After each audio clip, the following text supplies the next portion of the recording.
আমরা ডিসকাস করব learning disability অর্থাৎ শিক্ষণ অক্ষমতা থেকে আপনাদের 2 থেকে 4 মার্ক আপনাদের কিন্তু পরীক্ষায় আসে। আপনারা সিটিপিতে যেমন ল্যাঙ্গুয়েজ 1 ল্যাঙ্গুয়েজ 2 তে কিন্তু আপনারা ডিসলেক্সিয়া, ডিসক্যালকুলিয়া, ডিসগ্রাফিয়া এগুলো আপনারা নিশ্চয়ই নাম শুনেছেন ভাই। তো এগুলো থেকে কিন্তু প্রশ্ন আপনাদের প্রত্যেক সিটেট পরীক্ষায় কিন্তু আমরা প্রশ্ন দেখতে পাই। তাহলে চলুন আমরা প্রথমে কয়েকটা ডিসেবিলিটির নাম প্রথমেই জানি। প্রথম হচ্ছে কি ডিসলেক্সিয়া, তারপর কি ডিসক্যালকুলিয়া, তারপর হচ্ছে ডিসগ্রাফিয়া, তারপর হচ্ছে কি ডিসপ্রেক্সিয়া। ঠিক আছে, প্রথমে আমি একটু ইন শর্টে আপনাদের বুঝিয়ে দেওয়ার চেষ্টা করছি, তারপর আমি পুরো ডিটেলস আপনাদের আজকের এই ক্লাসে দেখিয়ে দেব। কারণ আজকের ক্লাসের পরে আমি একটা টপিক নিয়ে মাত্র একটা ক্লাসে কন্ডাক্ট করছি বর্তমান আজকাল ভাই। কারণ কি, কারণ এই টপিক থেকে যদি এই ক্লাসটা সম্পূর্ণ দেখে থাকুন তাহলে এই টপিক থেকে যে কোনো প্রশ্ন আপনার পরীক্ষায় আসলে আপনি 100% কনফার্ম করবেন। ঠিক আছে, তো এই ক্ষেত্রে আপনাদের একটা গল্প বলি, কারণ গল্পের আলোচনা যদি আমরা শিখি তাহলে আমাদের কি হয়, যথেষ্ট হেল্প হয়। ঠিক আছে, একটা ছোট ছেলে, একটা 6 বছরের ছোট ছেলে, সে কী করলো, একটা দোকানে গেল। দোকানে গিয়ে বললো যে আমাকে সাবানটা দাও। ঠিক আছে, সাবানটা দাও। তো সাবানের উপর এইটা লেখা ছিল। ঠিক আছে, সাবানের উপর এইটা লেখা ছিল। সে বললো যে 6 বছরের একটা শিশু, সে দোকানে গেল, গিয়া বললো আমাকে একটা সাবান দাও। তো সাবানের উপর এইটা লেখা ছিল। সে বললো ওই যে লুক্স সাবানটা দাও। কি বললো, কথাগুলো মাথায় রাখবেন। সে বললো ওই যে লুক্স সাবানটা দেখতে পাচ্ছেন, ওই লুক্স সাবানটা আমাকে দেন। ঠিক আছে, এই লুক্স সাবানটা আসলে আমাকে দেন। ঠিক আছে, তো তখন দোকানদার বলল যে ভাই এটা লুক্স নয়, এটা হবে লাক্স। ঠিক আছে, এটা লুক্স নয়, এটা হচ্ছে লাক্স সাবান। সে বললো এটা তো লুক্স সাবান। ঠিক আছে, যাই হোক, এই নিয়ে কথাবার্তা হলো। তো এবার আপনারা একটা জিনিস দেখুন, এই যে লুক্সকে সে লাক্স বলছে, লাক্সকে সে কী বলছে, লুক্স বলছে। মানে ঠিক আছে, লেখাটা দেখে সে পড়তে পারছে না। ঠিক আছে, সে কী করতে পারছে না, পড়তে পারছে না। ঠিক আছে, পড়তে পারছে না মানে কি, তার রিডিংয়ের সমস্যা রয়েছে। ঠিক আছে ভাই, তার রিডিংয়ের সমস্যা রয়েছে। রিডিংয়ের সমস্যা কোথায় রয়েছে, এই লাক্সে রয়েছে।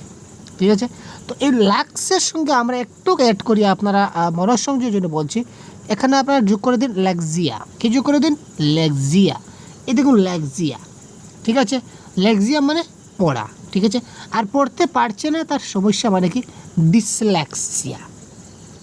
পড়তে পারছে না, সে লাক্সকে লুক্স বলছে, যে ঠিক করে পড়তে পারছে না, তো ডেট ইজ কল, এটা তার পঠনের সমস্যা। ঠিক আছে ভাই, তো মাথায় রাখবেন যখনই ডিসলেক্সিয়া হবে এটা কী ধরনের সমস্যা হবে, এটা হবে কি, রিডিংয়ের সমস্যা। এটা আপনি মাথায় রাখবেন, এটা হচ্ছে মেনলি পঠনের সমস্যা। আরও রয়েছে, সবগুলো ডিটেলস আমরা দেখিয়ে দেবো আপনাদের, তো আপাতত এটা মাথায় রাখুন।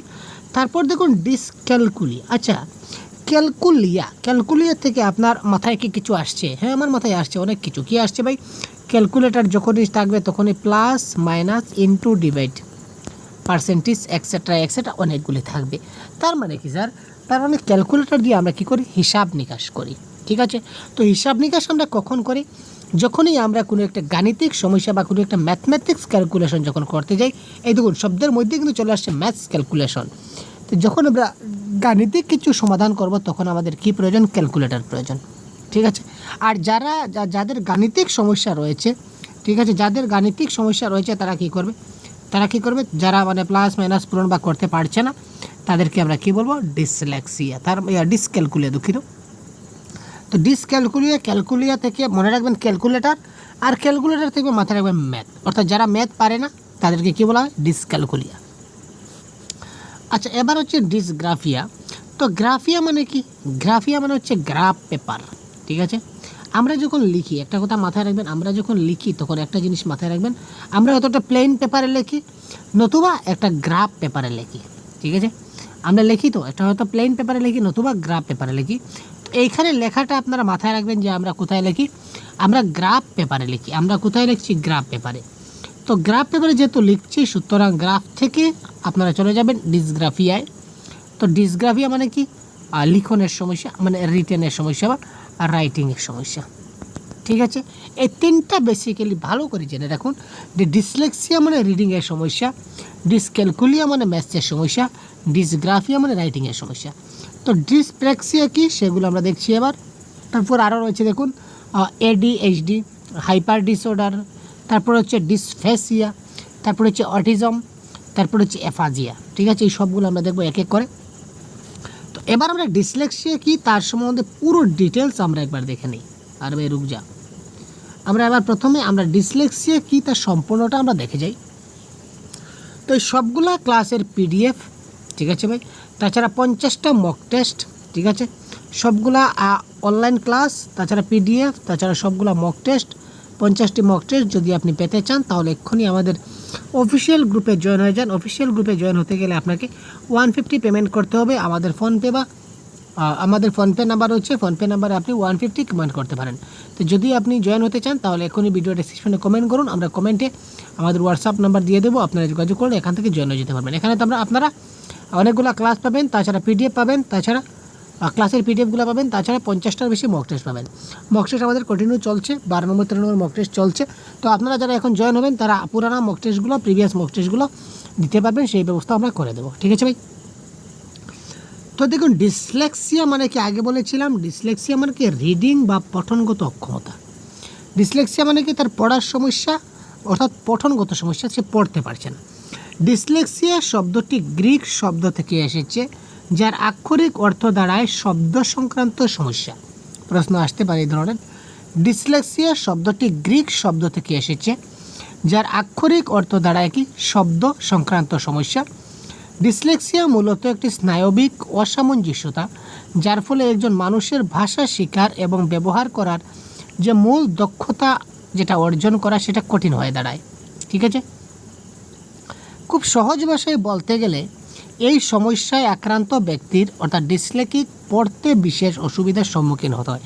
এক কথায় আপনার এত সব জানার দরকার নেই, এক কথায় মাথায় রাখুন, ডিসলেক্সিয়া শব্দটা গ্রিক শব্দ থেকে এসেছে, যার আক্ষরিক অর্থ হচ্ছে শব্দ সংক্রান্ত সমস্যা, এবং যে ব্যক্তি ডিসলেক্সিয়া আক্রান্ত হয় সে পড়তে পারে না, এটা তার পঠনগত সমস্যা। কোনো ব্যক্তি যদি পঠনগত সমস্যা থাকে, তার রিডিংয়ের সমস্যা থাকে, সে রিডিং করতে পারছে না, পড়তে পারছে না, ঠিক আছে, এটাকে আপনারা কি বলবেন, তার ডিসলেক্সিয়া হয়েছে, এটা আপনারা তাকে বলবেন, ঠিক আছে। তবে এটি শারীরিক অন্যান্য সমস্যা যেমন চোখ কিংবা কান কিংবা বুদ্ধিমত্তার সাথে সরাসরি সম্পর্কযুক্ত নয়।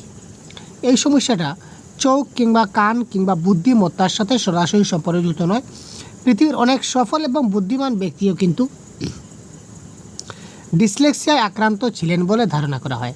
তো ডিসলেক্সিয়ায় আক্রান্ত কয়েকজন ব্যক্তির নাম দেখতে পাচ্ছেন। আলবার্ট আইনস্টাইন, শুনলে আশ্চর্য হবেন, আলবার্ট আইনস্টাইনও কিন্তু কোনো এক সময় ডিসলেক্সিয়ায় ভুগেছিলেন, ঠিক আছে। Leonardo da Vinci, Saint Teresa, Napoleon, Winston Churchill, Carl Jung, ঠিক আছে, টমাস এডিসন, ঠিক আছে, স্টিভ জবস সব বর্তমানকালের অনেকজন রয়েছেন যারা কি ডিসলেক্সিয়া আক্রান্ত হয়েছিলেন কোনো না কোনো একজন সময়ে।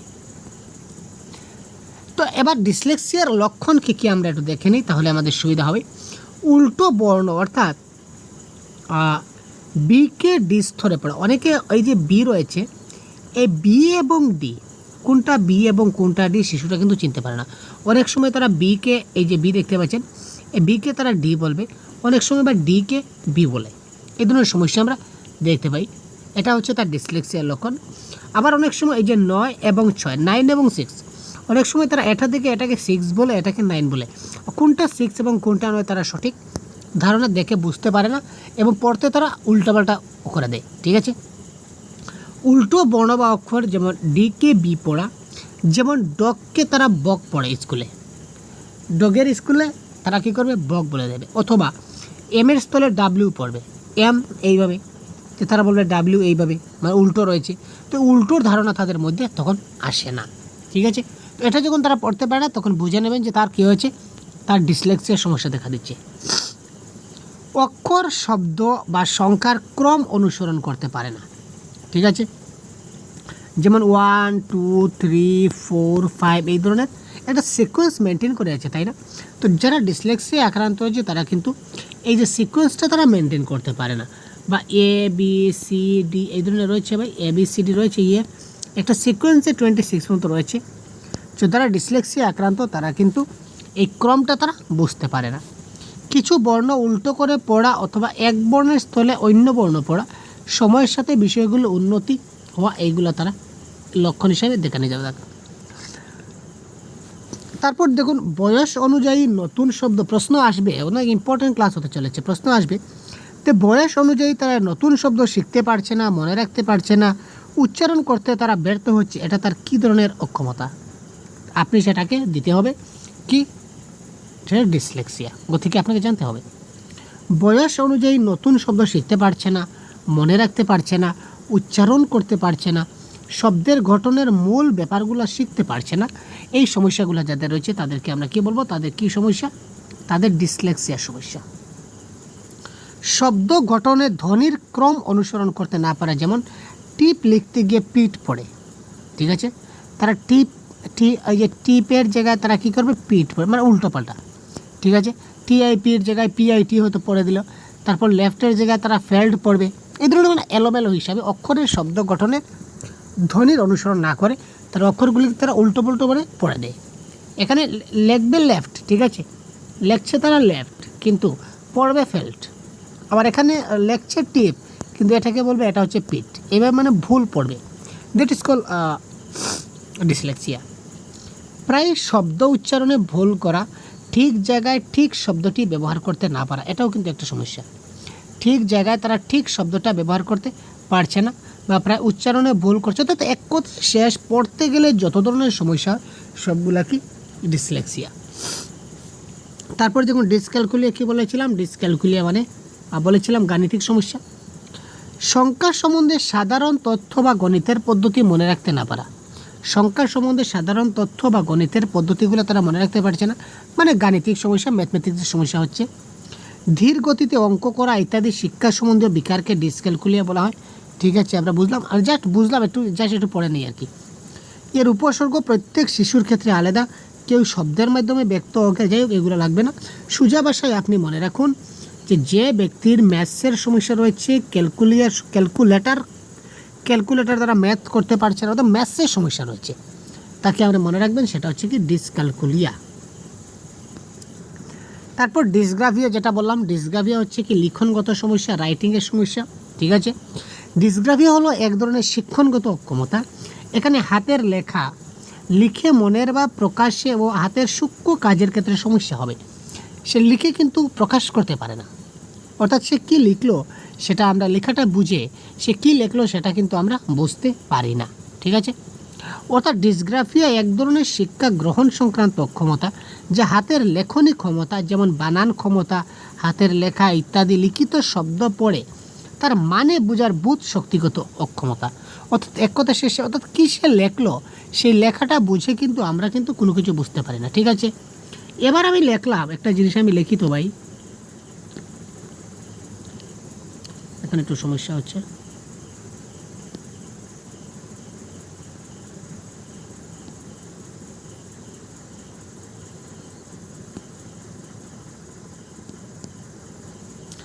সচ পুচ বকত, আপনি কিছু বুঝলেন? আপনি তো পড়তে পারলেন সেটা সচ পুচ বকত আমি লিখেছি, কিন্তু এটার কি কোনো মিনিং দাঁড়ালো?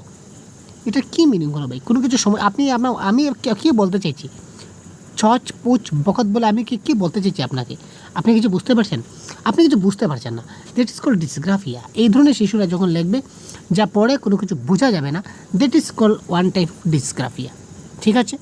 তো ডিসগ্রাফিয়ায় আক্রান্ত শিশুদের জন্য হাতের লেখনীর ক্ষমতার বিকাশ সময় এবং পরিশ্রম করতে হয়। এবার দেখি ডিসপ্র্যাক্সিয়া। এবার আমরা দেখব ডিসপ্র্যাক্সিয়া। মোটর স্কিলগত যে সমস্যা, সূক্ষ্ম কাজ করতে সমস্যা, অর্থাৎ motor skill development. Motor skill মানে কি?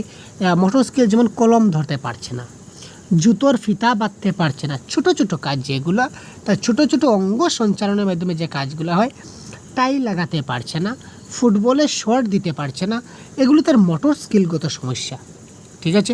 এই মোটর স্কিলগত যে ধরনের সমস্যা হবে, এই সমস্যাগুলিকে আমরা কী সমস্যা বলবো? এগুলো হচ্ছে এক ধরনের ডিসপ্র্যাক্সিয়া, ঠিক আছে? তো ডিসপ্র্যাক্সিয়া বললে আমরা বলি না যে হাতে কলম যখন ধরে, that is call fine motor skill developed হচ্ছে। তো তার যখন ফাইন মোটর স্কিল ডেভেলপড হবে না, মোটর স্কিলের যখন সমস্যা দেখা দেবে, কয়েকটা উদাহরণ আমি দেখিয়ে দিলাম আপনাদের, যেমন কলম ধরতে পারছে না একটা সমস্যা, জুতোর ফিতা বাঁধতে পারছে না আরেকটা সমস্যা, টাই লাগাতে পারছে না আরেকটা সমস্যা, ফুটবলে শট দিতে পারছে না আরেকটা সমস্যা। তো এই জন্য সমস্যা যখন দেখা দেবে তখন এই সমস্যাগুলোকে আমরা কী বলবো? এগুলো হচ্ছে কি ডিসপ্র্যাক্সিয়া। ADHD মানে কি? Attention deficit hyper activity disorder, এটা মানে কি একটু আমরা দেখে নিই। চঞ্চল প্রকৃতির আক্রান্ত শিশুদের প্রাথমিক বৈশিষ্ট্য, এই যারা বেশি চঞ্চল প্রকৃতির শিশু রয়েছে তাদের ক্ষেত্রে এই বিকারটা দেখা যায়, অর্থাৎ এই ডিসেবিলিটি দেখা যায়। অমনোযোগ, অতিসক্রিয়তা এবং আবেগ প্রবণতা, ঠিক আছে। যারা অমনোযোগ রয়েছে, অতি সক্রিয়তা রয়েছে এবং আবেগ প্রবণতা রয়েছে, অর্থাৎ এক কথায় যারা চঞ্চল শিশু রয়েছে তাদের ক্ষেত্রে এই ডিসঅর্ডারটা তাদের মধ্যে দেখা যায়। অ্যাটেনশন ডেফিসিয়েটেড হাইপার অ্যাক্টিভিটি, ঠিক আছে। এই তিনটি বৈশিষ্ট্য যে কোনো শিশুর মধ্যে দেখা যায়, কিন্তু এদের মধ্যে এক বা একাধিক বৈশিষ্ট্যের অতিরিক্ত প্রকাশে যদি হয় তাহলে এটা হচ্ছে কি ADHDর লক্ষণ, ঠিক আছে। চঞ্চল প্রকৃতির শিশুদের মধ্যে তিনটা বৈশিষ্ট্য দেখা যায়। তো এই তিনটা বৈশিষ্ট্য যে কোনো শিশুর মধ্যে আমরা দেখতে পাবো, কিন্তু এদের মধ্যে যদি এক বা একাধিক বৈশিষ্ট্য, ঠিক আছে, অতিরিক্ত প্রকাশ হয় তখনই সেটা কী হবে, ADHDর লক্ষণ হবে। তারপর যে ডিসফাসিয়া, ভাষা ও কমিউনিকেশনগত সমস্যা, নিজেকে প্রকাশ করতে পারছে না, স্টেজে বলতে পারে না। কোনো সময় দেখা যায় যে সে নিজেকে প্রকাশ করতে পারে না, ঠিক আছে ভাই। কোনো সময় দেখা যায় সে কী করতে পারছে না, নিজেকে নিজে প্রকাশ করতে পারছে না। কোনো সময় স্টেজে কথা বলতে পারছে না, স্টেজে কথা বলতে তার সমস্যা হচ্ছে, সে ঘাবড়ে যাচ্ছে, সব কিছু ভুলে যাচ্ছে, অর্থাৎ তার কমিউনিকেশনের সমস্যা রয়েছে, ঠিক আছে। বা কারোর সঙ্গে কারো একটা বক্তৃতা দেবে, স্পিচ দেবে, নিজেকে নিজে প্রকাশ করবে, নিজেকে এক্সপ্রেশন করবে, সেটা যখন পারছে না তখন ইট ইজ কল্ড ডিসফাজিয়া। অটিজম মানে কি, সব ধরনের সমস্যা, তার বিভিন্ন ধরনের সমস্যা যদি থাকে দ্যাট ইজ কল্ড অটিজম। একের মধ্যে একাধিক সমস্যা যদি দেখতে পাবেন, যেমন তার মধ্যে ডিসলেক্সিয়া রয়েছে, ডিসগ্রাফিয়া রয়েছে, সবগুলো আপনি দেখতে পেলেন, তখন এক কথা তার আনসারটা অটিজম দিয়ে দেবেন। এফাজিয়া মানে ভাষা সম্বন্ধীয় সমস্যা, মানে তার ভাষা সে কী করতে পারছে না, তার ভাষাটা ডেভেলপ করতে পারছে না, তার ভাষাগত সমস্যা রয়েছে, ল্যাঙ্গুয়েজ সমস্যা, ল্যাঙ্গুয়েজ ডিসঅর্ডার, ঠিক আছে। তো এবার দেখি একদম সংক্ষেপে আমরা ডিটেলসগুলো একটু দেখে নিই। এবার দেখুন, আমরা এতক্ষণ যে স্টাডি করলাম তার ছোট্ট একটা হাইলাইট আমরা দেখি। এটা আপনারা স্ক্রিনশট মেরে রেখে দেবেন, আপনার অনেক কাজে লাগবে। আবার বলি, যদি অধিক ক্লাস যদি আপনারা পেতে চান বা PDF বা মক টেস্ট যদি আপনারা পেতে চান, তাহলে 150 পেমেন্ট করে অতি শীঘ্রই আমাদের অফিসিয়াল হোয়াটসঅ্যাপ গ্রুপে জয়েন হয়ে যান। এখানে আপনারা ক্লাসগুলো পেয়ে যাবেন। প্রতিনিয়ত আমাদের মক টেস্ট হচ্ছে, আজকেও আমাদের মক টেস্ট হলো। তো প্রতিদিন কন্টিনিউ মক টেস্ট চলছে, 50+ মক টেস্ট হবে। তো আপনারা যদি জয়েন হতে চান তো খুব তাড়াতাড়ি কমেন্ট বক্সে কমেন্ট করুন, আমি আপনাদেরকে হোয়াটসঅ্যাপ নাম্বার দিয়ে দেবো, এখানে আপনারা যোগাযোগ করলে জয়েন হতে পারবেন। তো দেখুন, ডিসলেক্সিয়া মানে কি, আগে বলেছিলাম ডিসলেক্সিয়া মানে কি রিডিং বা পঠনগত অক্ষমতা, এটা জানতে হবে। এখান থেকে এই মানে মূল সারমর্ম যতটুকু পড়লাম তার মূল সারমর্ম এতটুকুই। ডিসক্যালকুলিয়া, ক্যালকুলিয়া মানে কি গাণিতিক বা ম্যাথমেটিক সমস্যা, ঠিক আছে ভাই, পড়লাম তো না পড়লাম না বলুন তো। ডিসগ্রাফিয়া আমি বুঝিয়েছিলাম আপনাদেরকে যে গ্রাফ পেপারে লিখবো, গ্রাফ থেকে গ্রাফিয়া, তো লেখার সমস্যা, লিখনগত সমস্যা। ডিসপ্রেক্সিয়া মানে মোটর স্কিলগত সমস্যা। ADHD মানে কি চঞ্চল, অমনোযোগ, অতিসক্রিয়তা এবং আবেগ প্রবণতা, ঠিক আছে। এই ধরনের যারা থাকবে শিশুদের, তাদের কিন্তু এই সমস্যাটা দেখা দেবে। ডিসফাসিয়া মানে ভাষা এবং কমিউনিকেশনগত সমস্যা, এইমাত্র যে বললাম যে স্টেজে উঠে কোনো কিছু তার নিজেকে নিজে প্রকাশ করতে পারছে না। অটিজম মানে সব ধরনের সমস্যা। আর এফাজিয়া মানে ভাষা সম্পর্কিত সমস্যা। এখান থেকে 100% কনফার্ম আপনারা মার্ক পাবেন, ঠিক আছে। যদি ক্লাসটা আপনারা যদি ভালো করে দেখে না থাকেন তো আমি রিকোয়েস্ট করব আপনারা প্রথম থেকে আবার এই ক্লাসটা সুন্দর মতে ভালো করে মনোযোগ সহকারে একটু দেখে নিন, কারণ এই টপিক থেকে কিন্তু প্রশ্ন আসছে, সেটা কনফার্ম। প্রত্যেক বছরই এখান থেকে প্রশ্ন আসে, ঠিক আছে। প্রত্যেকটা জিনিস ছোটো ছোটোগুলো পয়েন্টগুলো আপনাদের বুঝতে হবে। সুতরাং ক্লাসটা যদি আবার দেখে না থাকেন তো আরেকবার কাইন্ডলি প্রথম থেকে দেখে নিন মনোযোগ সহকারে। তো পরবর্তীতে আবার অন্য একটা ক্লাস নিয়ে কথা বলবো। ভালো থাকবেন, সুস্থ থাকবেন, আমাদের সঙ্গে থাকবেন। ধন্যবাদ।